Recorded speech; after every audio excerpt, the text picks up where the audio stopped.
इसलिए ना युद्ध से हट रहे हो। तो भगवान श्री कृष्ण युद्ध नहीं चाहते थे। भगवान श्री कृष्ण ने कहा पांडव और कौरवों को, भाई सुन लो, एक तरफ मेरी सेना होगी, एक तरफ मैं हूंगा।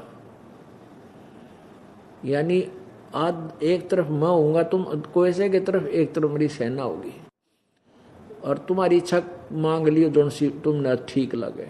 और मैं हथियार भी नहीं उठाऊंगा, निहत्था रहूंगा। अब ये बात सुनकर पांडवों के पैरों के नीचे की जमीन खिसक गई कि भगवान श्री कृष्ण, क्योंकि हमने इतनी बेशर्मी हम कर नहीं सकते, सेना मांग ले अपने रिश्तेदार न छोड़ के। इतना तो हमने करना पड़ेगा कि हम अपने रिश्तेदार को ही मांगेंगे और दुर्योधन के पास सारी सेना चली जाएगी। और फिर भगवान कह रहे मैं हथियार नहीं उठाऊं।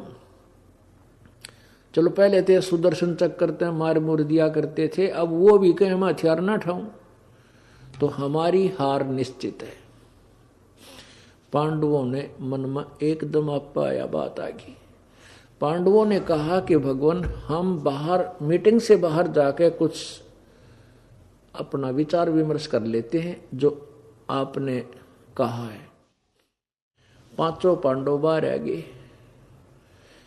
कुछ देर बाद सलाह मशुरा करके उन्होंने कहा कि हम भगवान कृष्ण से कहते हैं कि हमें 5 गांव दिला दे, हम युद्ध नहीं करेंगे। अब श्री कृष्ण जी को मीटिंग से बाहर बुलाया और प्रार्थना की कि भगवान हमें 5 गांव दिला दो, हम युद्ध नहीं करना चाहते, हमारी इज्जत भी रह जाएगी और युद्ध भी ना होगा क्योंकि आप नहीं चाहते युद्ध हो। श्री कृष्ण की खुशी का ठिकाना नहीं रहा और ये कहकर के 5 पांडव अपने घर आ गए।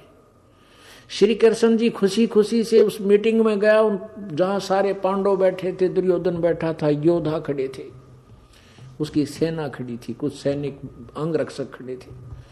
श्री कृष्ण जी ने कहा कि दुर्योधन बन गई बात, कि दुर्योधन बन गई बात, हो गया कंप्रोमाइज और युद्ध टल गया। पांडव कहते हैं कि हमें 5 गांव दिला दो, हम युद्ध नहीं करेंगे। तो दुर्योधन 5 गांव दे दे उनको और बाकी राज तेरा ही रहा।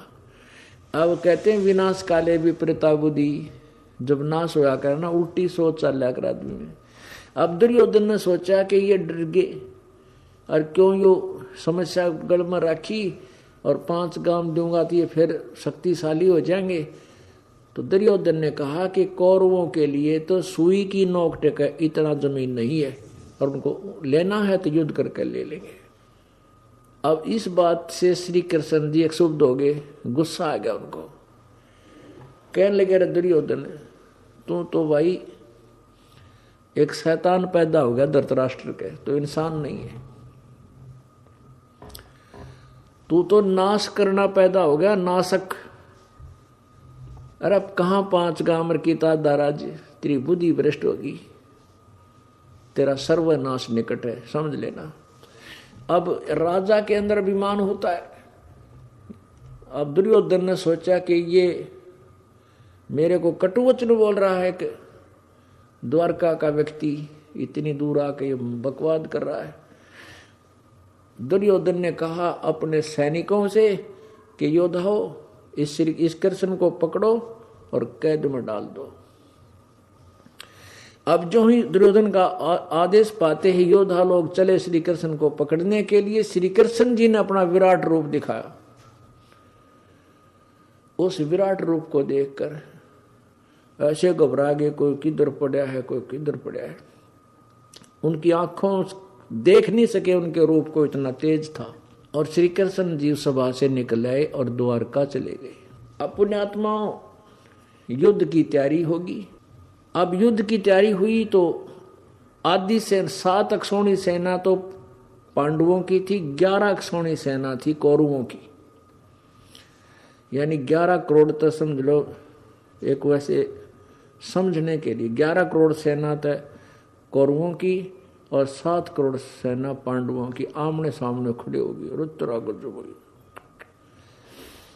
अब उस समय श्री कृष्ण अर्जुन का रथवान,